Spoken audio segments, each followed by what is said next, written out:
Protest and disruption this afternoon at UNC Chapel Hill. Several buildings on campus were vandalized. The university says about 150 people gathered for a walkout event put on by pro-Palestinian groups, and it ended with spray paint on buildings and disruptions on campus. CBS 17's Amalia Roy joins us live from the university. And Amalia, this happened just as emergency readiness training was underway on campus. Yes, it did, Russ, and I'm here at the ROTC building now, and I can still smell the fresh paint. You can see where university staff covered graffiti on these doors. I can also see paint chips here with red spray paint on it. I also saw a video from earlier of the actual graffiti happening, and you can look at this American flag here. I saw videos of protesters putting up a Palestinian flag.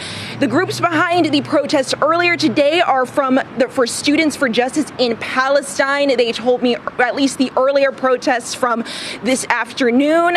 The university says that people walked through hallways, vandalizing buildings. I saw the beginning of the initial walkout while it was actually covering a massive emergency readiness demo just a few yards away.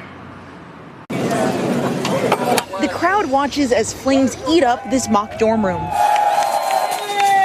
It's part of a simulation showing the importance of sprinklers. This is UNC Chapel Hill's third annual Emergency Preparedness Festival, finding interactive ways to reach students about safety and services on campus.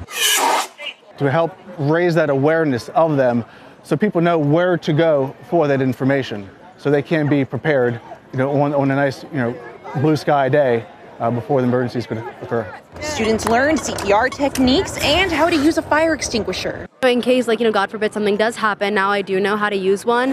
There was also a large focus on simulating driving under the influence. Even though the day's pirate theme created a silly atmosphere, this event also takes a serious tone to addressing safety updates more than a year since the campus's deadly shooting. I think it is something that's a worry in the back of everyone's head, but I guess because just seeing that there's so many precautions being put in place, it kind of does lessen the worry a bit. A spokesperson for UNC Students for Justice in Palestine tells me that the graffiti itself was from individual actors. The university is looking into the full extent of the damage, and police are investigating the vandalism. Live in Chapel Hill, Amalia Roy, CBS 17 News.